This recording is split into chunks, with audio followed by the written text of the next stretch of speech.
Kece siapa? Kece Al-Quran. Cuman orang mengkuamur tandu. Ditandunya mengkuamur. Oh, kau nak usah anjiang kau tu. Awak itu anjiangnya. Kajinya anjiang kanjiang juga kajinya tu. Ustad anjiang mah je. Iya Pak, ambo di kampung dapat penghargaan ambo. Kampung ambo di Pariaman, ambo orang Pariaman, ku baga orang Pariaman kau mah. Dapat penghargaan ambo di orang kampung ambo tu. Ditanya orang, siang ku bah jawab biswa. Ustad Erin, oh Ustad anjiang tu ya. Bagi ambo santai aja kali. Biar seluruh manusia mempanjang ambo, biarlah asal jangan Allah yang mempanjang. Bismillahirrahmanirrahim. Assalamualaikum warahmatullahi wabarakatuh. Alhamdulillah nahmaduhu wa nasta'inuhu wa nastaghfiruh. Wa na'udzu billahi min syururi anfusina wa min sayyiati a'malina. May yahdihillahu fala mudilla lahu wa may yudlilhu fala hadiyalah. Asyhadu an la ilaha illallah wahdahu la syarikalah. Wa asyhadu anna Muhammadan abduhu wa rasuluhu alladzi la nabiyya ba'da. Allahumma salli wa sallim ala nabiyyina Muhammad wa ala alihi wa sahbihi ajma'in. Qala Allah Ta'ala fil Qur'anil Karim, a'udzu billahi minasyaitonir rajim. Ya ayyuhalladzina amanu taqullaha haqqa tuqatih wa la tamutunna illa wa antum muslimun. Amma ba'du, masyaallah muslimin, Bapak Ibu sekalian, sidang jamaah Masjid Baitul Amal yang dirahmati oleh Allah. Syukur alhamdulillah kita haturkan kehadirat Allah Subhanahu wa taala di atas kelimpahan rahmat dan karunia yang masih Allah anugerahkan kepada kita sekalian hingga kita dapat melaksanakan kegiatan ini, majlis ilmu ini. Semoga dengan kehadiran kita sebagaimana Rasulullah sabdakan, man salaka tariqan yaltamisu bihi ilman sahal tariqan ilal jannah. Barang siapa yang menempuh perjalanan untuk menuntut ilmu agama, maka Allah mudahkan baginya jalan menuju ke surga. Amin ya rabbal alamin. Salawat dan salam kita aturkan kepada junjungan kita Nabi besar Muhammad sallallahu alaihi wasallam, yang dengan diutusnya beliau menjadi rahmat bagi seluruh sekalian alam. Bapak sekalian yang dirahmati oleh Allah, pada kesempatan kali ini mengawali tema kajian kita seputar keutamaan Isra dan Mi'raj, atau mengambil iktibar pelajaran daripada Isra dan Mi'raj. Maka kami nukilkan surat yang memang sering saya sampaikan, karena selama ini banyak kaum muslimin yang terlena, yang terlalaikan daripada merenungkan ayat-ayat Allah Subhanahu wa taala. Di awal majlis ini saya sampaikan pertama firman Allah surat Al-Furqan, surat yang ke-25 ayat ke-30, di mana Allah berfirman, A'udzu billahi minasyaitonir rajim, wa qala rasul ya rabbi inna qaumi ittakhadhu hadzal qur'ana mahjura. Dan berkatalah Rasul, wahai Rabbku, wahai Tuhanku, sesungguhnya kaumku menjadikan Al-Quran ini sesuatu yang diabaikan. 1400 tahun yang lalu ketika Rasulullah masih ada, ketika beliau masih memimpin kejayaan umat manusia dengan adanya Islam, beliau menyampaikan keluh kesahnya, gundah gulananya tentang kondisi umat yang akan ditinggalkannya. Apa yang dikhawatirkan beliau? Umatku menjadikan Al-Quran ini sesuatu yang diabaikan. Banyak kaum muslimin yang mengabaikan Al-Quran. Di antara bentuk pengabaian kaum muslimin terhadap Al-Quran, yang pertama, ternyata masih banyak kaum muslimin yang tidak pandai baca Al-Quran. Atau banyak yang gengsi belajar. Umur saya sudah 30, 40, 60 belajar Quran, yang malulah sama anak kecil. Ya. Jadi hingga akhirnya demi gengsi tidak mau belajar. Ya, akhirnya apa? Akan mempengaruhi keburukan-keburukan yang lainnya. Yang pertama tadi, ada kaum muslimin yang tak pandai baca Quran, tak mau belajar baca Quran, tak mau peduli dengan Al-Quran. Yang kedua, ada yang pandai baca Al-Quran tapi malas membacanya. Yang ketiga, ada yang rajin membacanya tapi tidak tahu artinya. Kita tahu Bapak sekalian, Al-Quran itu kan sebagai pedoman hidup. Al-Quran sebagai petunjuk. Al-Quran sumber segala hukum. Namun jangan lupa, Al-Quran itu berbahasa Arab. Kalau kita bukan orang Arab, tentu kita nggak ngerti apa artinya Al-Quran yang termaktub dalam Al-Quran. Nah, kalau kita nggak ngerti artinya, gimana Al-Quran mau jadi pelajaran bagi kita? Maka wajib bagi kita, ya, setidaknya membaca terjemahan dari lafaz-lafaz Al-Quran. Itu yang keempat. Yang kelima, ada yang tahu artinya tapi tidak mau mentadaburi, tidak mau merenungkan maknanya.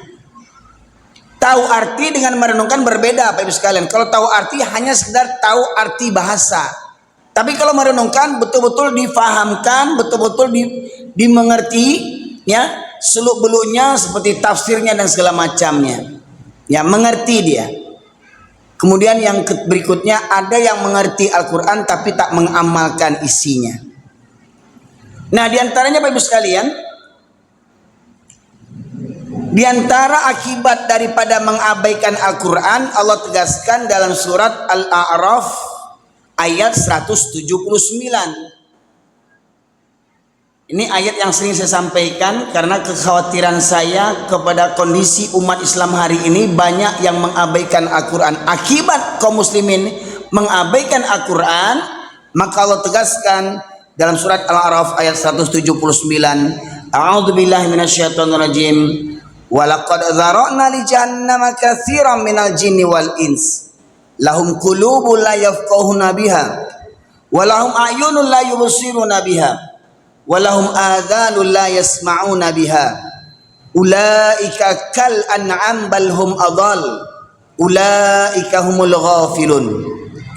Dan sungguh akan kami penuhkan neraka jahanam banyak dari kalangan jin dan manusia, mereka yang memiliki hati tetapi tidak digunakan untuk merenungkan ayat-ayat Allah. Mereka memiliki mata, tidak digunakan untuk melihat tanda-tanda kebesaran Allah. Dan mereka memiliki telinga, tidak digunakan untuk mendengarkan ayat-ayat Allah. Ulaika kal an'am, kata Allah, mereka seperti binatang ternak, balhum adall, bahkan mereka lebih sesat dan lebih hina daripada binatang ternak. Bapak Ibu sekalian, jadi ada orang yang tidak peduli untuk mentadaburi Al-Quran ini. Tidak ada rasa rindu, tidak ada rasa takut, tidak ada rasa tunduk dan patuh kepada Allah ketika membaca Al-Quran. Akan perintah dan larangan. Perintah Allah malah ditinggalkan, larangan Allah malah dikerjakan. Ini orang yang punya hati tetapi tidak ada rasa takut akan murka Allah. Punya hati tetapi tidak ada rasa cinta yang benar-benar cinta dan rindu kepada Allah Subhanahu wa taala.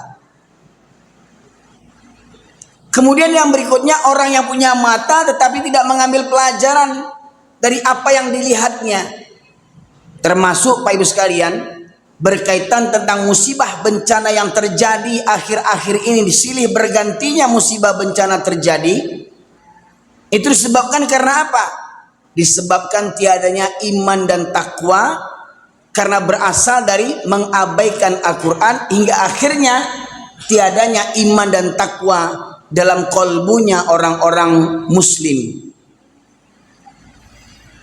Lantas dalam ayat berikutnya menegaskan walahum adzanul la yasma'una biha. Mereka punya telinga tetapi tidak digunakan untuk mendengarkan ayat-ayat Allah. Suara azan berkumandang tapi tidak menggerakkan jiwa raganya untuk menghentikan pekerjaan dunianya sesaat untuk tunduk patuh menghadiri undangan Allah Subhanahu wa taala.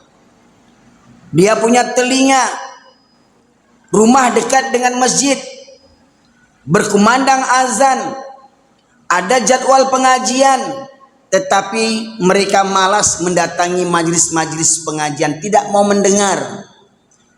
Atau ada yang sudah mendengar tetapi tidak ada perubahan. Masuk telinga kanan, kalau keluar telinga kiri masih mending juga, ada numpang lewat. Ini masuk telinga kanan, keluar lagi dari kanan, nggak ada perubahan.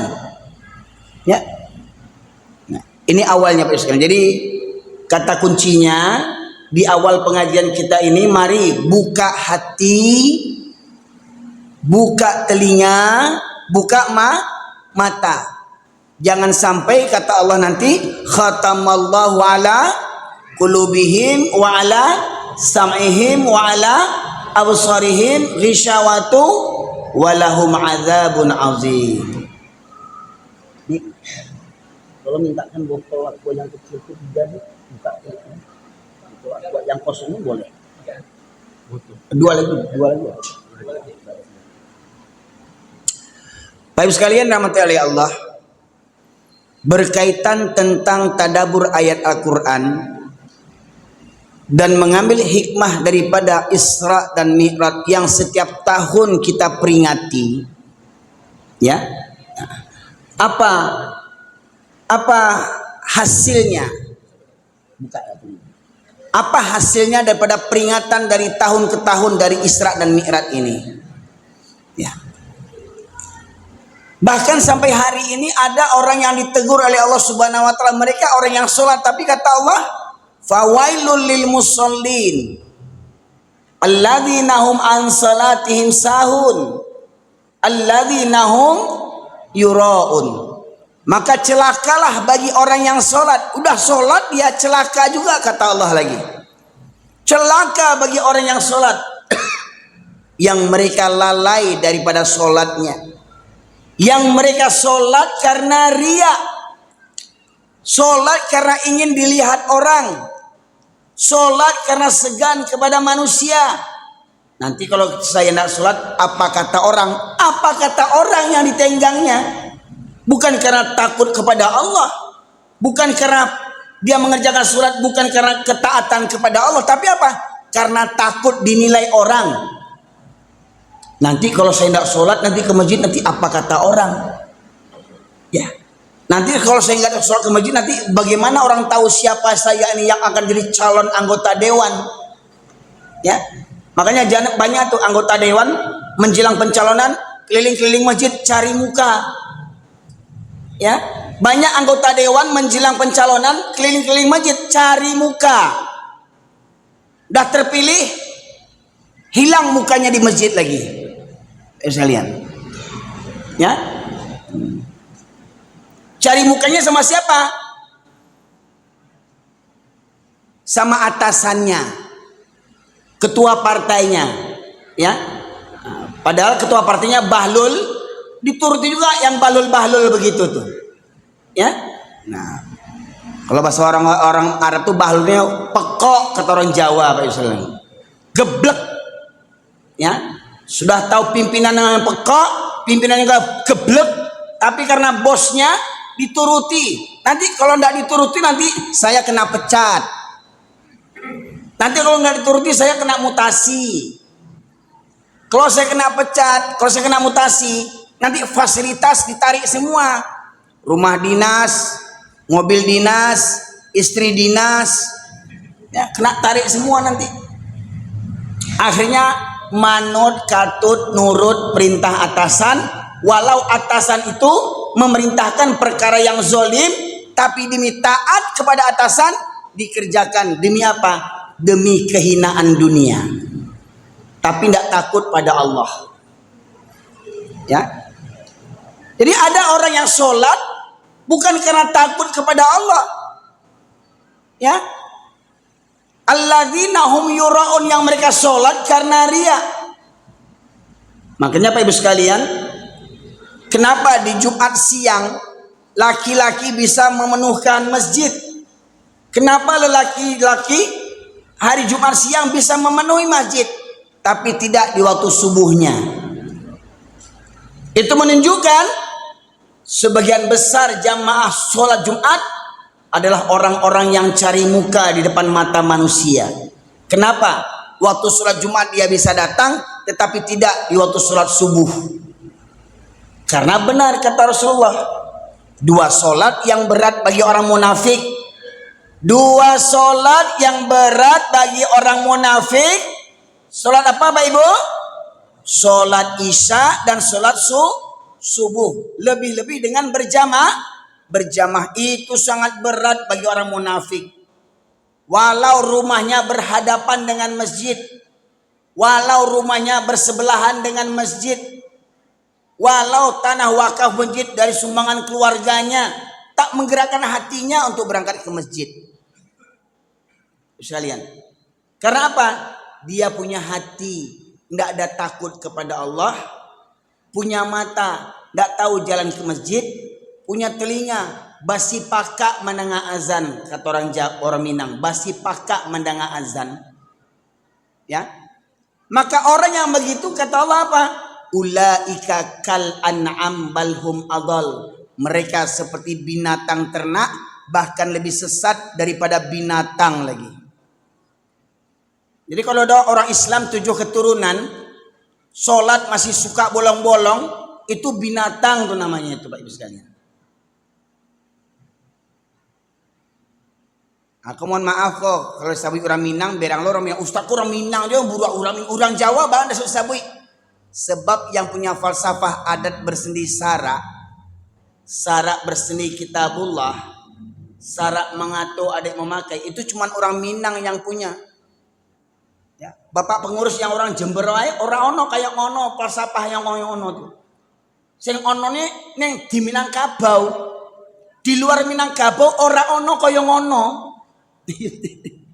Ya, dia punya falsafah adat berseni syarak berseni kitabullah, syarak mengata adat memakai. Di dunia ini hanya orang Minang yang punya. Maknanya apa? Kalau orang Minang berpegang teguh kepada falsafah adat, maka niscaya orang Minang takkan ada yang meninggalkan sholat. Sepakat Pak Ibu? Jadi kalau ada orang Minang sholat bolong-bolong, itu bukan orang Minang, kabau namanya.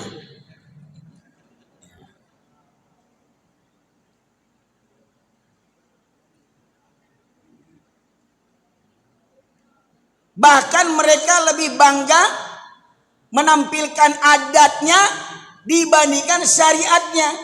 Ingat falsafahnya, syarak mangato adat memakai. Apa kata syarak itu yang jadi adat, kan begitu? Aku tabali syarak mangato adat nan bapakai. Apa contohnya? Berapa banyak pengantin laki, pengantin perempuan waktu pesta pernikahan tinggal sholatnya. Betul nak? Kok disuruh ya anak daro marah pulai sholat lai, ba'a ka sholat gencu ko, ba'a make up ko, ba'a calak ko, ba'a suntiang ko, ba'a siang nyuruh kau bagencu, siang nyuruh kau basuntiang, menyuruh kau basuntiang itu sara atau adat? Tuh coba. Yang menyuruh basuntiang, ba make up, lahado alis mato yang asli dicukur, buat alis mata yang palsu. Bantu kuntilanak. Waktu Suzana main film Sundel Bolong dulu, sudah ada alis mata asli, ndak bersyukur, dicukur habis, dibuat macam Deddy Corbuzier. Wow.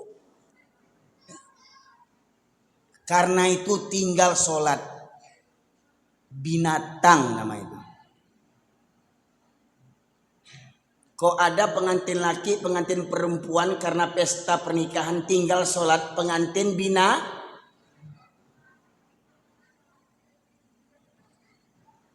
Nggak ada rasa berdosa tuh meninggalkan sholat, Bapak Ibu sekalian. Islam sudah 7 keturunan, dianggap remeh meninggalkan sholat. Ya. Kalau dulu saya dengar-dengar di Minangkabau, kalau ada orang nikah sasuku, umpama saya nih, suku saya Tanjung nih, saya kelahiran Medan, suku saya Tanjung, ibu saya Tanjung, ayah saya Mandailing. Kedua-duanya orang tua muak asli orang Pariaman, Kecamatan Pariaman Utara, Nagari Mangguang, Desa Ampalu, Jo Tanjung Sabah. Ada orang Tanjung Sabah sih kok, orang Mangguang harus kok nak. Suku Tanjung lagi sih kok. Mandi awak kiranya. Ya, saya suku Tanjung dari Medan lahir. Ketemu sama suku Tanjung di Pekanbaru, mau nikah. Konon katanya dulu kalau di kampung nikah orang Tanjung laki-laki dengan orang Tanjung perempuan itu diusir dari kampung dulu, begitu saya dengar begitu. Ya begitu Pak? Betul? Terlepas itu halal atau haram ya. Nanti kita enggak bahas halal haramnya. Yang pasti kalau yang saya pahami itu halal. Yang saya pahami. Tapi orang adat bilang itu haram ya. Sampai pelakunya diusir dari kampung, betul? Ya Pak? Magadang doso meninggalkan sholat atau nikah sasuku Pak? Meninggalkan sholat? Semestinya yang meninggalkan sholat tuh diusir dari kampung. Kok ada mama orang tinggal sholat usir dari kampung, mama celako tuh. Kok ada datuk maringgi tinggal sholat, kalau perkara adat di mukonya, tapi kalau sholat hilang batang hidungnya, usia datuk celako tuh. Kok ada orang Sumando Minantu, ya, lah jadi Minantu orang, tinggal sholat di rumah Umin Tuo, usia Minantu celako tuh. Minantu binatang namanya tuh.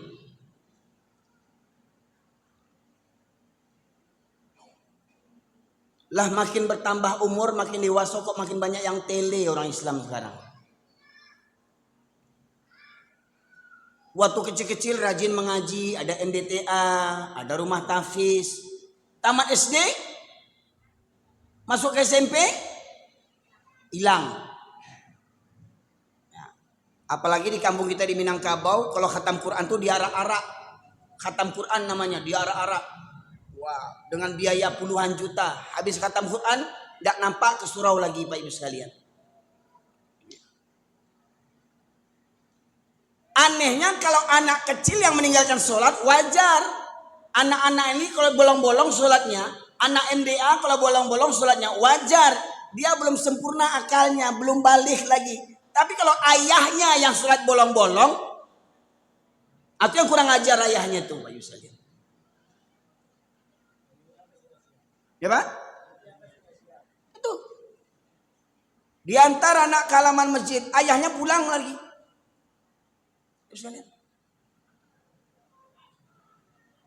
Nah, itu gambaran hari ini. Bahkan hasil survei Pak, ada sebuah lembaga survei, ya, setelah disurvei ternyata dari sekian persen umat Islam yang mengerjakan sholat itu hanya sekitar 30% yang benar-benar mengerjakan sholat. 70% lebih banyak yang tak benar sholatnya, banyak yang tak sholat. Kalau sudah begitulah kondisi, lebih banyak yang berbuat maksiat dibandingkan yang taat, maka apa kata Allah? Walau anna ahlal qura amanu wattaqau la fatahna alaihim barakatim minas samai wal ard walakin kadzabu fa akhadnahum bima kanu yaksibun. Kalau sekiranya penduduk negeri beriman dan bertakwa, maka akan kami bukakan pintu berkah dari langit dan bumi. Tetapi penduduk negeri ini mendustakan ayat-ayatku, maka kuhancurkan negeri mereka dikarenakan ulah perbuatan mereka sendiri. Kusiksa mereka, kata Allah. Kuhancurkan negeri mereka. Karena apa? Karena mereka mendustakan ayat-ayatku, kata Allah. Pertanyaannya, siapa orang Islam yang nggak tahu tentang wajibnya, hukumnya sholat? Ada orang Islam yang tidak tahu hukum wajibnya sholat. Sepakat tidak kita Pak sekalian, sholat hukumnya wajib? Syarat mangato adai memakai. Wa aqimus salata wa atuz zakata warka'u ma'ar raki'in. Dirikanlah salat, hukumnya tunaikanlah zakat, hukumnya rukuklah bersama orang-orang yang ruku. Kapan orang ruku? Waktu sholat.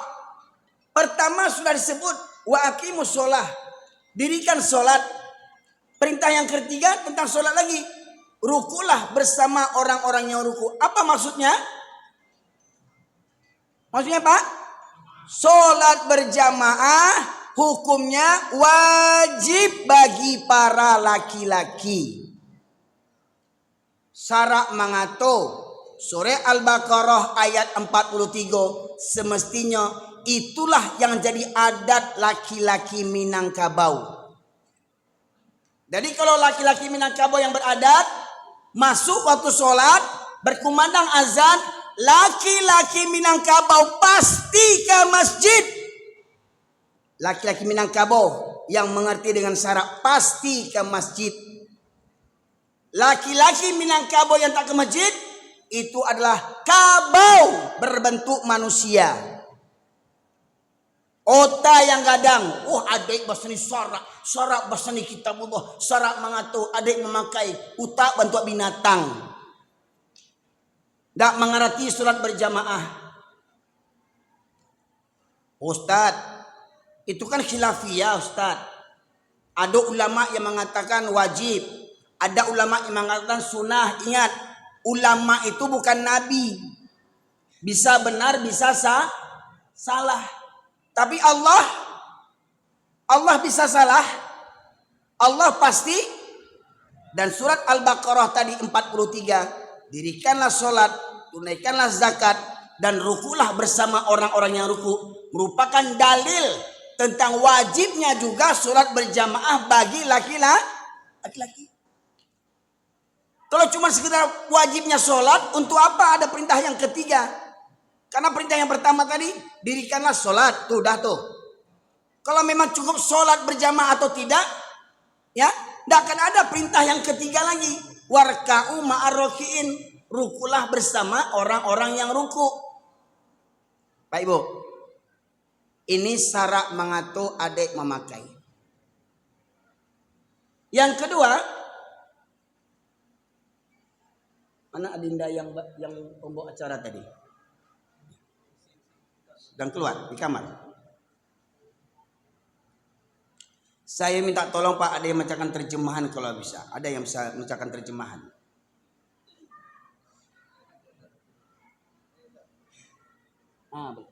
Ada Quran terjemahan Kak? Tolong bukakan surat An-Nisa, surat yang keempat ayat 102.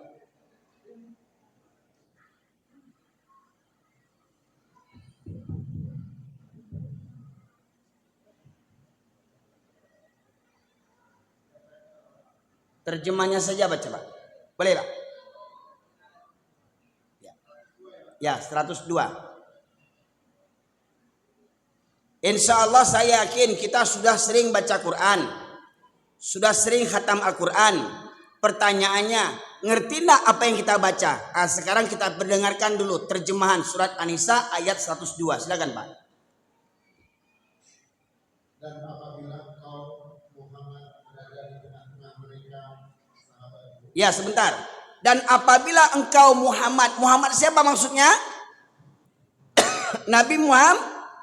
Jadi bukan siang mai tukang sate ya. Muhammad. Nabi Muhammad. Dan apabila engkau Muhammad berada di tengah-tengah sahabatmu. Siapa sahabat Nabi? Kaum Muhajirin dan kaum Ansar. Lanjut Pak. Lanjut.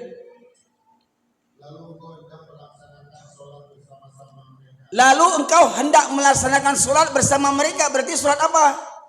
Sholat dengan cara apa? Berjamaah. Siapa itu? Nabi dan sahabat. Lanjut Pak.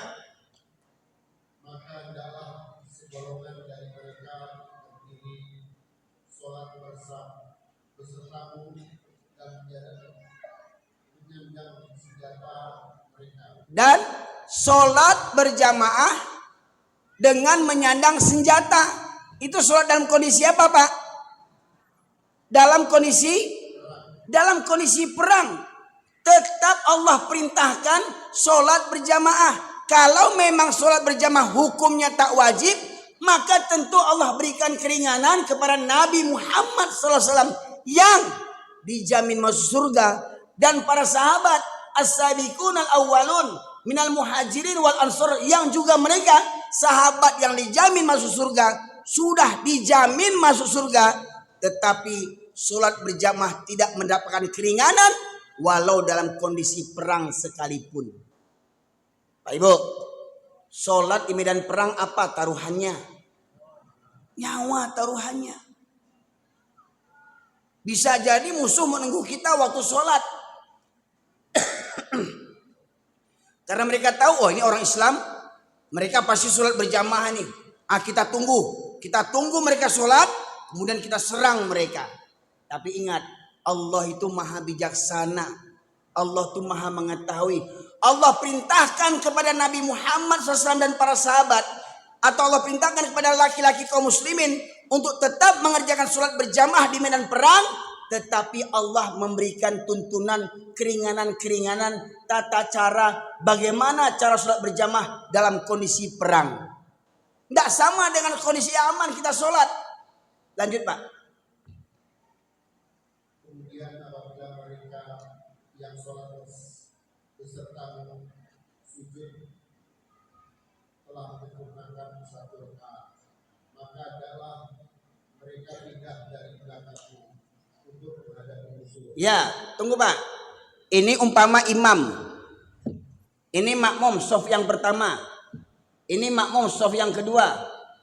Ini sholat di medan perang, Pak. Tidak bawa karpet yang tebal ini. Tidak pakai kipas, tidak pakai AC. Di medan perang, boleh jadi di tengah hutan. Di lereng gunung, tepian sungai, tepian pantai, tanpa bawa karpet, dengan pakaian yang mereka pakai dalam berperang. Namanya orang berperang, Pak, kadang tiarap, betul nak? Atau bahkan ada kena percikan darah, betul nak? Tetapi tetap Allah wajibkan sholat berjamaah. Ini ada orang, mohon maaf, ketika disuruh sholat, mas, Pak, sholat Pak. Oh sebentar Pak, baju ambo kumuah. Baju ambo kumuah. Alasannya, ya, baju kumuah itu tidak menghalangi untuk sholat. Baju kumuah itu tidak membatalkan sholat. Karena apa? Dia bukan bernajis. Kecuali kalau kasungewak baleak-leak di baju tuh. Nah, itu tidak bisa dipakai sholat tuh. Baleak-leak ke sungai, mohon maaf Pak, dek laki-laki nih banyak kebiasaan sholatnya berdiri, kayak kencingnya berdiri, mohon maaf Pak. Sunnah Nabi mengajarkan kepada kita laki-laki sekalipun, sebaik-baik kondisi buang air itu dengan kondisi jongkok. Kalau kita berdiri Pak, mohon maaf, bisa jadi percikan pertama itu memercik berserakan menempel ke celana kita. Atau kita tembakkan ke bawah, memantul air itu terpercik berbalik kepada celana kita. Atau setelah selesai kencing misalkan, kita mau masukkan itu barang, ya masih menetes ke celana kita. Maka disunahkan Pak kepada laki-laki sekalipun, dianjurkan, disunahkan membuang air kecil itu dalam kondisi jongkok Pak. Bukan hanya untuk perempuan itu Pak. Bahkan dengan kondisi jongkok, dengan kencing dengan kondisi jongkok, dari segi biologis itu lebih sehat dibandingkan kencing berdiri Pak. Ya. Nah, itu. Jadi maknanya apa? Di medan perang Rasulullah dan para sahabat bajunya berdebu, bajunya mungkin kena lumpur, bahkan kena percikan darah, tetapi tetap baju itu dipakai untuk sholat. Bahkan mereka sholatnya berjamaah. Apabila tadi sebutkan tadi, apabila mereka yang sholat besertamu sujud menyempurnakan satu rakaat, hendaklah mereka pindah ke belakang menghadapi musuh. Contoh ini imam tadi, imam sholat yang pertama, imam sholat yang kedua. Ketika imam ruku, Allahu Akbar, Makmum ini ke ruku, Allahu Akbar. Makmum yang ini tetap berdiri siap siaga sembari menyandang senjata, Pak. Ini Allah yang mengatur kondisi sholat darurat di medan di medan perang. Sami Allahu liman hamidah, Rabbana lakal hamd. Tetap siap siaga. Imam sujud, Allahu Akbar, Allahu Akbar. Ini tetap siap siaga dalam kondisi sholat ini. Imam bangkit ke rakaat yang kedua, Allahu Akbar, Allahu Akbar. Makmum yang tadi mengikuti imam, apa kata Allah tadi? Mundur ke belakang untuk menghadapi musuh. Lanjut, Pak. Dan tidaklah datang golongan yang lain yang belum sholat, lalu mereka sholat dengan. nah, ini yang golongan lain tuh yang tadi siap siaga yang belum ikut satu rakaat, maju ke depan menyempurnakan satu rakaat. Allahu Akbar. Ruku. Imam berdiri siap siaga, Pak. Imam berdiri siap siaga menunggu makmum ini menyempurnakan satu rakaat. Dalam kondisi perang, Pak. Salat berjamaah dalam kondisi perang. Sami Allahu liman hamidah. Imam siap siaga, makmum siap siaga. Allahu Akbar, sujud. Bangkit ke rakaat yang kedua, Allahu Akbar. Baru imam memulai rakaat yang kedua. Dalam kondisi perang, Pak. Nabi yang dijamin masuk surga dengan para sahabat yang pertama kali masuk Islam tak dapat keringanan sholat berjamaah, meninggalkan sholat berjamaah walau dalam kondisi perang. Pertanyaannya, siapa kita dibandingkan Nabi dan para sahabat? Siapa tuangku ko? Tuangku bajangui ko? Tuangku saliah ko?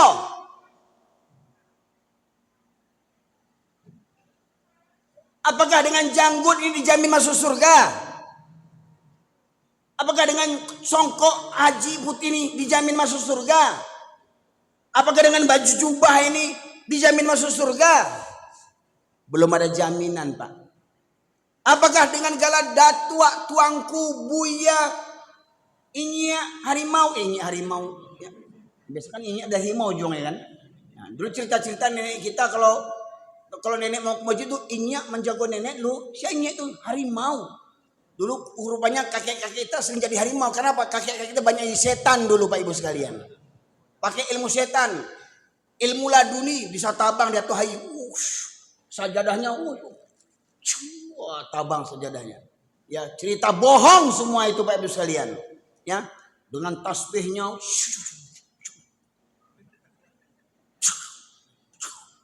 pakai ilmu kebal.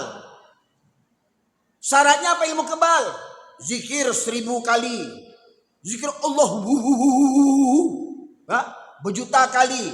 Puasa mutih, puasa hitam, puasa hijau, puasa merah.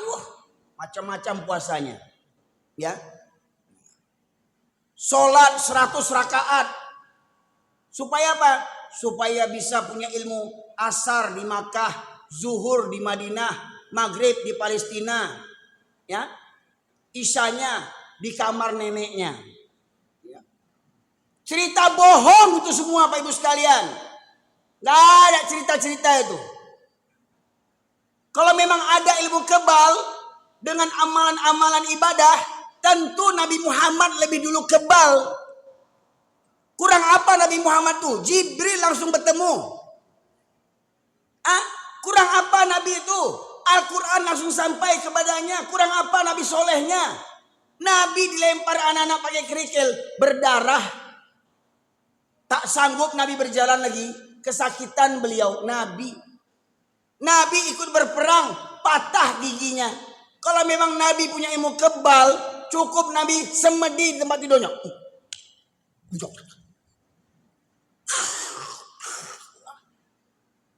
Jadi nggak perlu Nabi ikut perang. Sekarang banyak kiai gila. Seperti siapa? Ya? Seperti Mama Papa Gupron yang gila itu. Mama Gupron gila. Ya? Banyak pengikutnya sama gilanya. Bayangkan, di zaman sekarang Ada orang yang berkedok ulama ngaku nabi, masih ada juga yang percaya. Geblek dia bukan main. Zaman sekarang ada yang percaya kalau ziarah ke kuburan saya nanti kamu jadi wali kota, kamu jadi presiden. Masih ada juga yang percaya. Datang ke kuburan supaya hajatnya tercapaikan. Gila, bodoh, nggak hilang-hilang. Kok bisa menjawablah orang yang dalam kubur tadi tuh? Uang bengak, uang kumah. Lah jaleh ada di kubur aku dah sedang menghadapkan siksa kubur, nikmat kubur. Uang lo minta kaden jadi wali kota, lo tele uang mau je. Kok bisa dan mengabulkan ancak dan jadi wali kota daripada uang lain je. Banyak tuh di kuburan-kuburan Syekh Burhanuddin di Ulaan kampung saya tuh banyak tuh anggota dewan yang gilo-gilo tuh. Minta kepada Syekh Burhanuddin yang sudah meninggal dunia supaya dia bisa jadi wali kota, jadi anggota dewan. Gilo waang mah. Ya. Masih ada yang meyakini pantai selatan Parangtritis di Yogyakarta, ya, selain Allah yang punya kuasa, Allah punya asisten. Siapa itu? Nyi Roro Kidul, penjaga pantai selatan. Bayangkan, supaya tidak tertaji musibah, supaya tidak banyak yang hanyut, supaya hasil ikan bagus, diberikan sesajen kepada Nyi Roro Kidul. Ya, disembelih kerbau dengan kepala, dengan tanduknya, dengan matanya, dianyutkan, dipersembahkan kepada Nyi Roro Kidul. Dibuat nasi tumpeng 10 kuniang, diagiahkan Nyi Roro Kidul. Supaya apa? Supaya pantai selatan tak bergejolak, supaya pantai selatan tak memakan korban. Ya. Lain lagi di Gunung Merapi, Mbah Marijan, syukur dah mampus dia. Ya, juru kunci Gunung Merapi. Pak hebat. Ya, Gunung Merapi pakai kunci. Ya, kuncinya dipegang Mbah Marijan. Mampus teot Mbah Marijan sekarang ini. Entah kemana kuncinya hilang. Ya. Bayangkan. Juga masih ada ya di daerah yang lain tuh meyakini telek kebo membawa manfaat. Telek kebo namanya kebo selamat. Ya. Ditunggu-tunggu warganya. Keluar telek kebo itu, keluar cirik kabau tuh, barabui orang mambiak cirik kabau tuh supaya mendapat berkah cirik kabau. Bayangan tuh. Itu yang mengarajuan bukan orang Hindu, bukan orang Buddha, orang yang KTP-nya Islam. Baik sekalian. Begitu pula orang yang meyakini kalau pajang foto gurunya, kedainya laris. Kalau pajang foto kakeknya, laris. Kalau tidak ada foto kakeknya tuh nggak laris nanti. Dipajanglah foto kakek itu. Daripada foto kakek itu mendingan foto saya. Masih muda, masih nom. Ya. Ini foto kakeknya dipajang untuk lariskan dagangan. Geblek. Andia. Kecil orang kampung Ambo. Ya.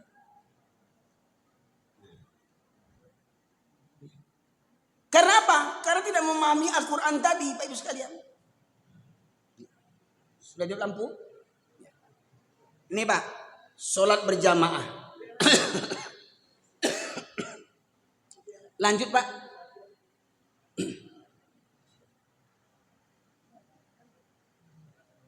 Dan hendaklah mereka bersiap siaga dan menyandang senjata mereka. Orang-orang kafir ingin agar kamu lengah terhadap senjatamu dan harta padamu. Lalu mereka menyebut kamu sekaligus. Dan tidak mengapa kamu meletakkan senjata-senjatamu. Jika kamu mendapat sesuatu kesusahan karena hujan atau karena kamu sakit. Nah, di situ dijelaskan tidak mengapa kamu meletakkan senjata-senjatamu Ketika kamu menghadapi kesusahan karena hujan atau karena sakit, maknanya apa? Tidak mengapa para lelaki meninggalkan sholat berjamaah. Tidak mengapa para laki-laki meninggalkan sholat berjamaah karena dua kondisi. Karena hujan atau karena sakit. Itu boleh. Kalau hujan boleh laki-laki tidak ke masjid. Boleh tidak berjamaah.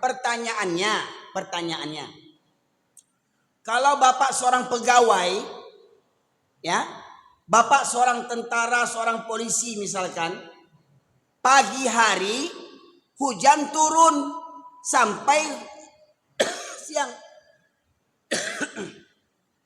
Di jam kerja hujan turun. Pertanyaannya, bapak-bapak berangkat kerja enggak? Hah? Hari hujan. Gimana?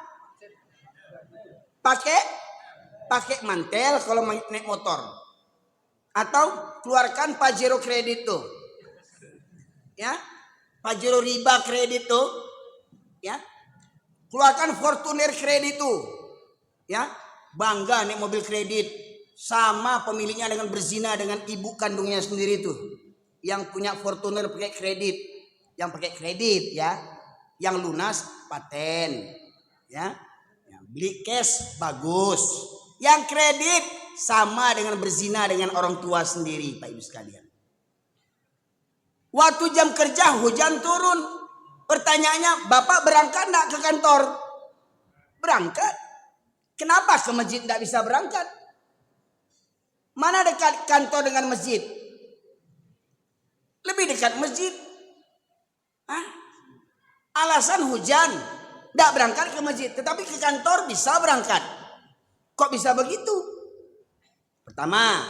Yang kedua, karena sakit. Tanya pula dulu apa sakitnya. Kenapa tidak ke masjid, Pak? Sakit panau, Ustaz. Sakit panau tidak ke masjid ya? Aduh. Sakit panau tidak ke masjid itu tidak masuk hitungan. Ya. Entah kalau bapak sakit batuknya TBC. Tuh daripada imamnya kena TBC pula, mendingan bapak nggak usah ke masjid. Ya, membahayakan orang. Kok mati sendiri aja, nggak usah ngajak-ngajak orang. Gitu umpamanya gitu. Ya. Alasan nggak ke masjid karena sakit. Karena sakitnya kenapa? Kenapa nggak ke masjid? Ngantuk Ustaz. Kenapa? Tahajud, bukan main game. Tengah malam sanggup main game. Bapak-bapak main slot. Dah ada jadi bapak-bapak main judi juga lagi. Enggak tahu diuntung nih. Sekarang judi Pak enggak perlu ke kedai lagi. Sekarang judi enggak perlu di forecast lagi. Ya, di Malaysia ya tertulis tuh. Tempat orang jual-jual nomor togel itu. Nomor BT. Judi adalah haram bagi umat Islam katanya. Ya. Ditulis yuk. Tapi orang yang beli dibiarin juga, ya. Sekarang judi nggak perlu jauh-jauh, di WC pun bisa main judi sekarang. Betul nggak? Di WC,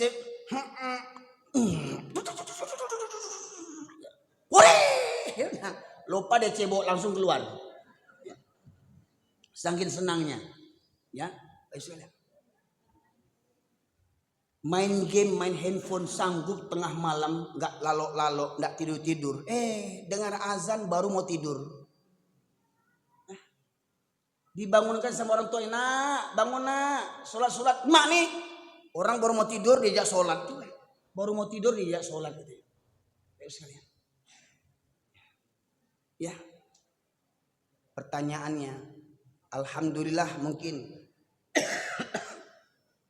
kita sudah menjaga sholat yang laki-laki yang datang hari ini. Pertanyaannya, sudahkah kita menjaga sholat berjamaah? Karena sholat berjamaah hukumnya wajib bagi para laki-laki.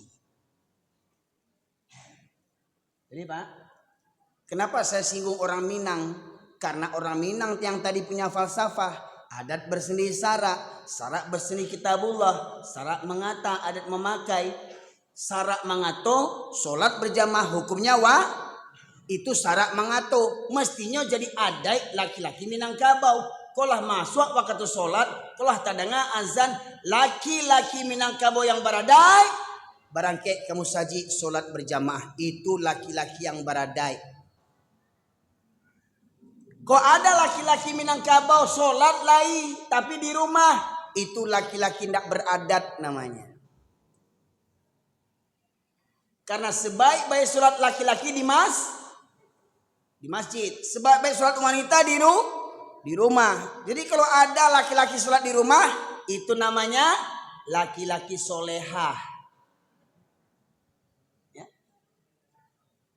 Ini Pak Ibu sekalian. Nih, syarat mengatur surat An-Nisa ayat 102. Nabi Muhammad SAW dan para sahabat yang dijamin masuk surga tidak mendapatkan keringanan meninggalkan sholat berjamaah, walau di medan perang nyawa jadi taruhannya, tetap wajib mengerjakan sholat berjamaah. Pertanyaannya, kita siapa dibandingkan Nabi? Kita siapa dibandingkan Nabi? Kok sombong kita malas-malas datang ke masjid? Emang ada orang dalam ke surga itu? Jangan biasa nyogok. Ya, kalau kerja biasa nyogok, jadi pejabat biasa nyogok, jadi keparat biasa nyogok. Jangan kayak kira sama-sama aja ke surga bisa disogok juga. No way. Ya. Kalau hukum di dunia bisa dibeli, hukum di dunia bisa diakal-akali, jangan samakan dengan hukum Allah. Di dunia kalian suka buat hati. Di dunia kalian suka buat undang-undang. Di dunia kalian suka buat hukum-hukum yang segendak hati kalian. Kalian legalkan kezaliman dengan undang-undang yang kalian buat demi melegalkan kezaliman kalian. Silahkan berbuat sesuka hati kalian. Tapi ingat, cepat atau lambat kalian yang buat undang-undang, yang buat hukum, yang menentang hukum Allah, cepat atau lambat pasti mampus. Atas nama undang-undang kita buat ini, tanam sawit dan segala macamnya. Kau buatlah undang-undang sesuka hatimu. Selagi kau menjabat, kau nanti akan mampus juga kau di hadapan Allah kau nanti. Ya. Mumpung jadi pejabat, kapan lagi ada kesempatan? Ya, suka hati kaulah. Seakan-akan Allah tuh tidur. Seakan-akan Allah tuh tidak ngelihat. Suka hati kau buat apa saja selagi kau bisa buat. Demi kepentingan keluargamu, demi kepentingan kelompokmu, demi kepentingan partai politik, buat.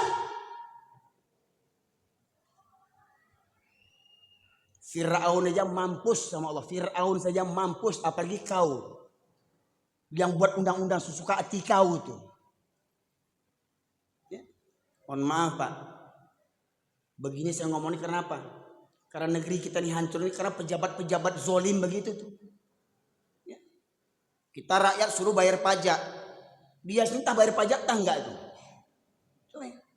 Akhirnya apa? Pegawai pajak kena tangkap sekarang ini. Ya, masih ingat si Gayus dulu. Gayus Tambunan. Petugas pajak. Awak peras keringat bayar pajak, dia pesta dengan pajak-pajak kita. Bayangkan. Pak Ibu. Kalau, nih tak tolong saya lagi Pak. Bapak buka surat Al-Baqarah 278-279. Orang yang sholatnya benar, maka Allah tegaskan, inna sholata tanha anil fahsya'i wal mungkar. Sholat yang benar itu akan mencegah pelakunya dari perbuatan keji dan mungkar. Ya. Kalau Allah perintahkan A, malah nggak dikerjakan. Allah larang B, malah dilakukan. Itu namanya ingkar. Ya. Ketemu Pak? 278, 279. Ya, silakan baca terjemahnya Pak, yang keras. Wahai orang-orang yang beriman, bertakwalah kepada Allah dan tinggalkanlah sisa riba. Nah, ayat ini Pak hanya untuk orang yang beriman. Yang tak beriman terus buat riba. Beli mobil pakai kredit riba. Beli motor kredit riba. Beli rumah kredit riba. Kerja di bank riba. Silahkan. Ayat ini hanya untuk yang beriman. Yang tak beriman tidak usah dengar ayat ini. Santuang taroy. Ya, lanjut Pak. Sisa riba yang belum dipungut jika kamu orang beriman. Ya. Ya, lanjut ayat berikutnya. 29. Jika kamu tidak melaksanakannya, maka umumkanlah perang dari Allah dan Rasulnya. Jika kamu tidak meninggalkan riba, maka umumkanlah perang dari Allah dan Rasul. Pak, pelaku riba Pak, satu orang pelaku riba, Allah yang memeranginya Pak. Allah dan Rasul yang memeranginya Pak. Kalau satu orang pelaku riba diperangi Allah, paling cuman dia yang korbannya kan? Betul Pak? Tapi kalau negara yang hutang riba, pemerintah hutang riba, yang hancur siapa Pak? Negaranya yang hancur. Jadi omong kosong. NKRI harga mati. NKRI harga mati. Omong kosong. Kalau riba tetap menjadi praktek ekonomi di negeri kita ini. Mohon maaf pemerintah, jangan marah. Saya tidak mengkritik, saya tidak mencerca. Saya menyampaikan firman Allah. Saya punya Tuhan, saya punya Allah. Perintahkan, tinggalkan riba. Kata Tuhan saya. Kalau kalian tak bertuhan, silahkan buat riba terus. Pertanyaannya, berapa hutang riba negeri ini? Pak, berapa hutang riba negeri ini? Pak, berapa hutang riba negeri ini? Pak,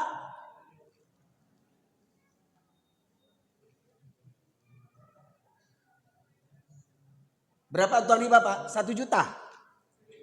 Triliunan, berapa triliun Pak? 1000 triliun lebih. Ya Pak, lebih ya. Bayangkan Pak.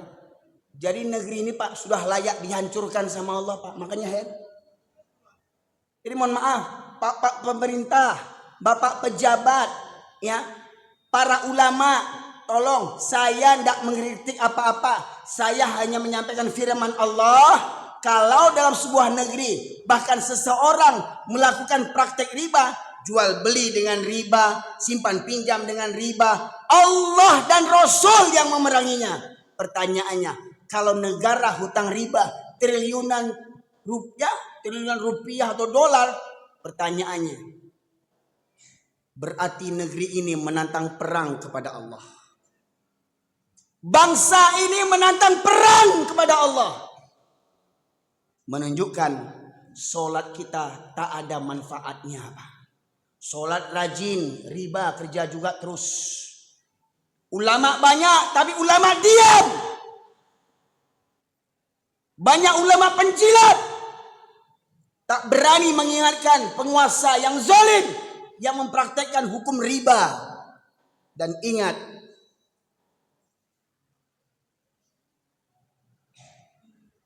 NKRI pasti mati kalau praktek riba terus dipraktekkan, terus dijalankan. Pasti mati, pasti bubar, pasti hancur NKRI ini. Bukan kata saya, janji Allah itu. Jangan marah sama saya, marah sama Allah yang punya Quran itu. Jangan tangkap saya, tangkap Allah. Sidang Allah. Kok memang hebat kita. Sidang Allah. Pertanyaannya, lawan Belanda kita masih sanggup, betul Pak? Lawan Jepang kita masih sanggup bertahan. Lawan Nika, Portugis kita sanggup. Pertanyaannya, lawan Amerika bisa harapan menang tak? Ada harapan menang tidak? Pasti ada. Melawan Cina ada harapan menang tidak? Pasti ada. Melawan Yahudi ada harapan menang tidak? Pasti ada. Karena apa? Mereka manusia, kita manusia. Mereka makan, kita makan. Mereka ke WC, kita ke WC juga. Mereka tidur, kita ngelindur. Ya kan? Pertanyaannya, kalau perang melawan Allah dan Rasul, ada harapan menang. Perang melawan Allah dan Rasul, ada harapan menang. Jadi mohon maaf Pak, para pejabat, kita ini menantang perang dengan Allah dan Rasul. Sungguh hebat bangsa kita ini. Hebat bangsa kita ini. Menantang perang kepada Allah dan Rasul. Maka ingat, musibah bencana tidak akan sirna dari negeri kita ini. Bencana akan silih berganti melanda kita sampai negeri ini dibenamkan oleh Allah Subhanahu wa taala. Yang dan terkorban bukan hanya pelaku kezaliman saja. Orang-orang soleh, para ustadz, para ulama, hafiz Quran, ahlul Quran, ahli ibadah, tetapi hanya untuk dirinya sendiri, tidak beramar ma'ruf nahi mungkar, tidak mengingatkan penguasa yang zalim, maka ulama-ulama ini pun akan pertama dicampakkan ke neraka oleh Allah Subhanahu wa taala. Ulama penjilat.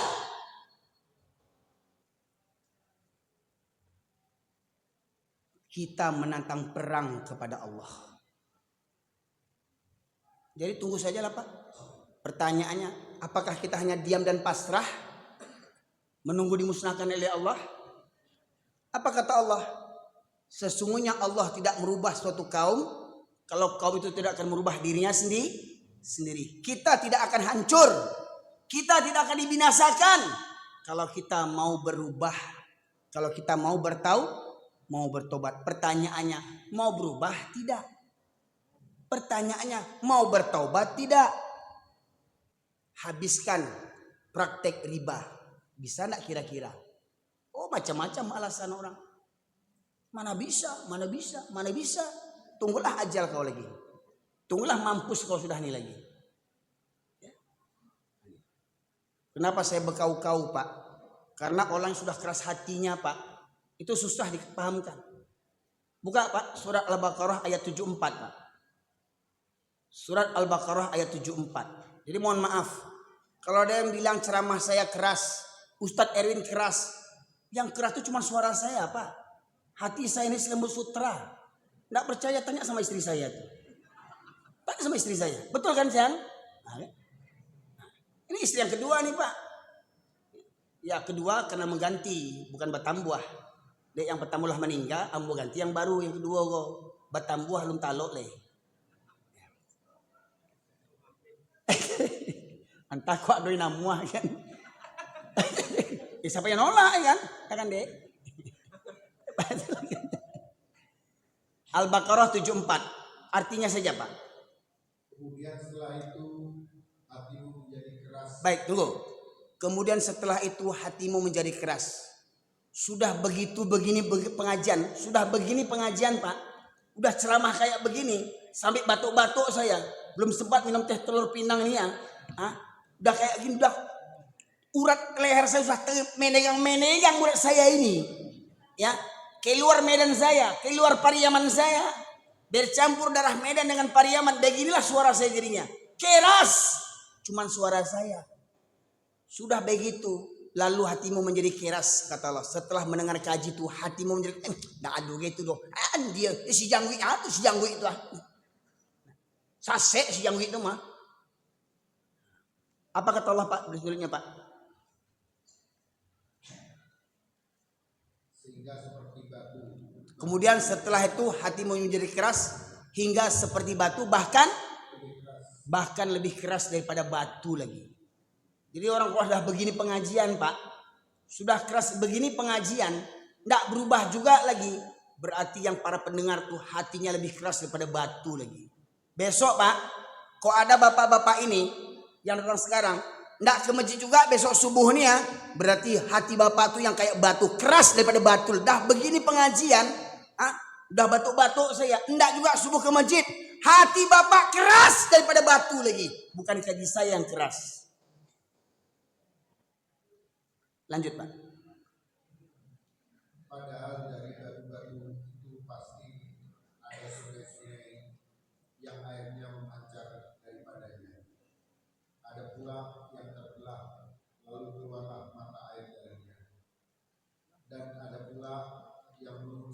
Yang meluncur. jatuh karena takut kepada Allah. Pak, bahkan ada batu yang meluncur jatuh karena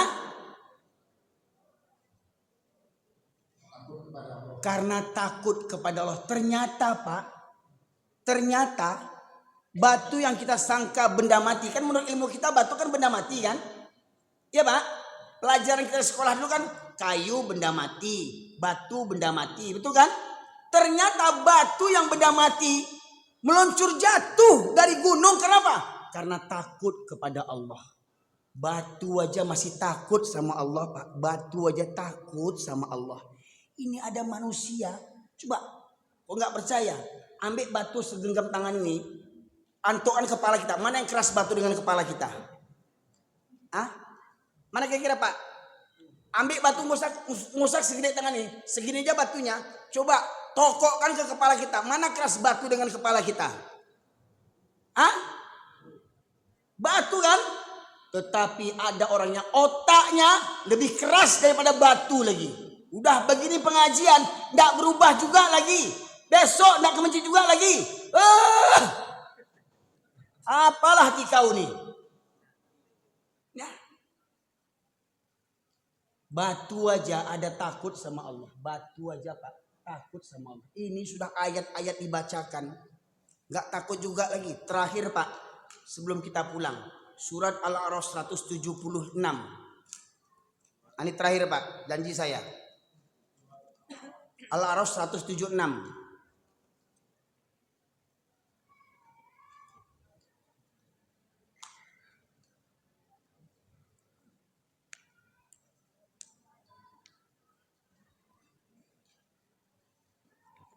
Jadi memang sengaja saya Pak suruh ada jamaah yang membacakan terjemahan supaya nanti Bapak jangan salah paham. Ustadz Eri itu kareh kajinya, binatang-binatang dibaconya, bekas kareh hatinya, bukan dari Ambo tuh, dari Quran. Ketemu Pak? Surat Al-A'raf ayat 176. Silahkan Pak. Dan sekiranya kami menghendaki niscaya kami tinggikan derajatnya dengan ayat-ayat itu. Tetapi dia cenderung kepada dunia dan mengikuti keinginannya yang rendah. Sebentar Pak. Apa kata Allah? Kalau kami menghendaki, kami tinggikan derajat mereka dengan ayat-ayat itu. Inilah Pak yang meninggikan derajat kita. Allah tinggikan derajat kita, Allah muliakan kita, bukan kita dikasih pangkat, bukan kita dikasih harta, bukan kita dikasih kekayaan, bukan kita dikasih ketampanan, kecantikan, bukan itu mulianya kita. Tetapi dengan apa? Dengan memahami Al-Quran dan mengamalkannya. Disinilah letak kemuliaan kita. Namun banyak manusia mengabaikan Al-Quran. Ya, mereka cenderung kepada dunia dan menurunkan hawa nafsunya yang rendah. Tidak mau ikut Al-Quran, tidak mau ikut aturan Al-Quran, buat aturan sendiri, buat undang-undang sendiri yang bertentangan dengan Al-Quran. Kenapa? Merasa lebih adil, merasa lebih bijaksana. Oh, hukum Allah kejam. Masa berzina dirajam, masa pencuri dipotong tangan, hukum Allah melanggar hak asasi manusia. Manusia kurang ajar itu namanya Bapak Ibu sekalian. Kita ngaku Quran sumber hukum, Quran pedoman hidup, Quran petunjuk, tetapi kita pakai Quran cuman yang enak-enaknya saja. Lanjut Pak. Maka perumpamaannya seperti anjing. Coba, kok Bapak suaranya agak lemas kayaknya. Belum minum teh telur Pak. Coba lebih semangat. Bapak ulang lagi bacanya Pak. Coba ulang lagi Pak dari awal Pak. Maka perumpamaannya seperti anjing. Enggak, dari awal ayat. Dari awal ayat. Dan sekiranya kami menghendaki, niscaya kami tinggikan derajatnya dengan ayat-ayat itu. Tetapi dia cenderung kepada dunia dan mengikuti keinginannya yang rendah.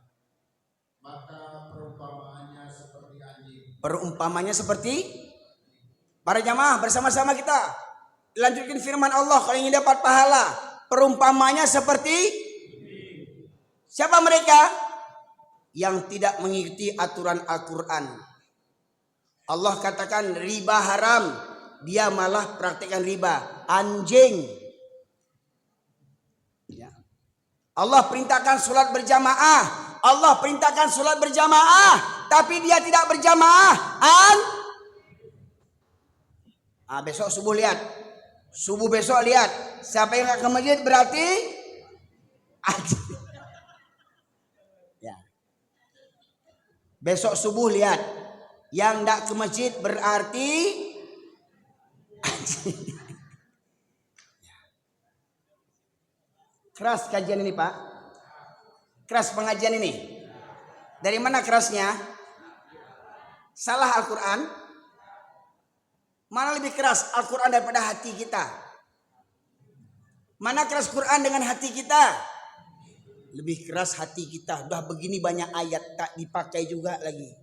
Katanya, "Dzalikal kitabu la raiba fihi hudal lil muttaqin." Lanjut Pak. Lanjut. Maka perumpamaan Ya memang enak Pak. Pulang-pulang Pak. Maka perumpamannya. Ya. Memang enak baca ayat itu Pak. Ya. maka perumpamaannya seperti anjing. Ya.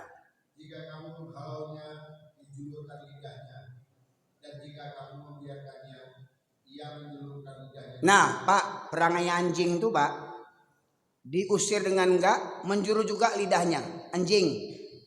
Perangai anjing tuh dikasih nasihat dengan enggak, sama aja anjing tuh enggak berubah-ubah juga. Anjing tuh dikasih nasihat enggak berubah juga dia. Anjing itu diceramahi baca Quran dengan enggak akan berubah anjing itu, sebab dia anjing. Ya. Jadi kalau ada orang dengar ceramah begini keras kata orang enggak berubah juga lagi, lebih parah daripada anjing lagi dia itu. Ya. Jadi anjing tuh kalau besok enggak berubah juga lagi, memang anjing lah tuh. Subuh besok nggak ke masjid juga lagi. Subuh besok laki-laki nih nggak ke masjid juga lagi. Itu nasabah anjing tuh. Kecil siapa? Kecil Al-Quran. Cuman orang mengkuamur tandu.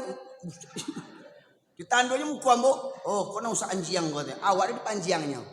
Kajinya anjing juga kajinya katanya. Ustad anjing mah aja. Iya Pak, ambo di kampung dapat penghargaan ambo. Kampung ambo di Pariaman, ambo orang Pariaman, aku baga orang Pariaman kok mah. Dapat penghargaan ambo di orang kampung ambo tuh. Ditanya orang, siang aku bah jual biswa. Ustaz Erin, oh Ustaz anjing tuh ya.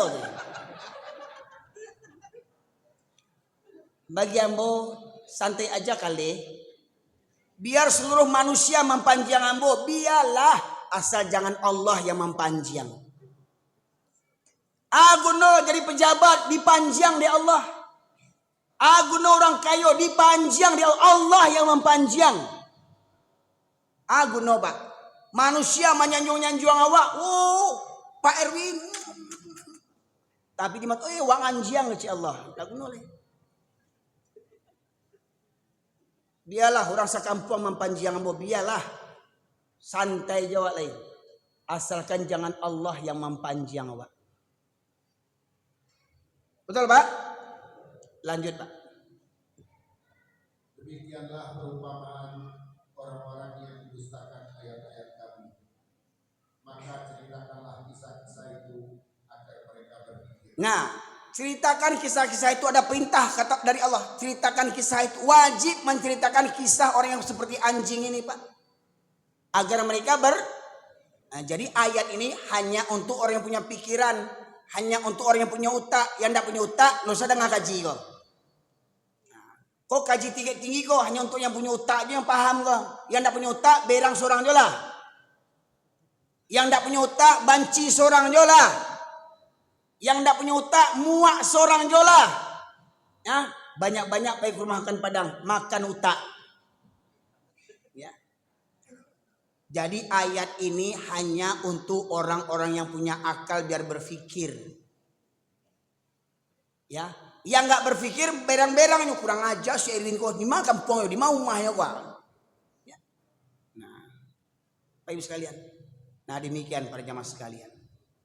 Setiap tahun kita memperingati Isra dan Mi'raj. Apa hasilnya? Mohon maaf Pak, jamaah subuh kita berapa soft jamaahnya Pak? 1, 2, 3, 4 laki-laki. Oh, laki-laki dua saf, 2,5. Perempuan hampir 2, berarti imbang. Ya, nggak bisa dong double kita punya suami punya istri. Ya, satu orang satu istri. Nah, jadi hari Jumat Pak, gimana hari Jumat? Full sampai ke atas, sampai keluar. Hari Jumat penuh sampai keluar, betul? Subuhnya 2 saf. Sisanya kemana subuhnya? Anjing.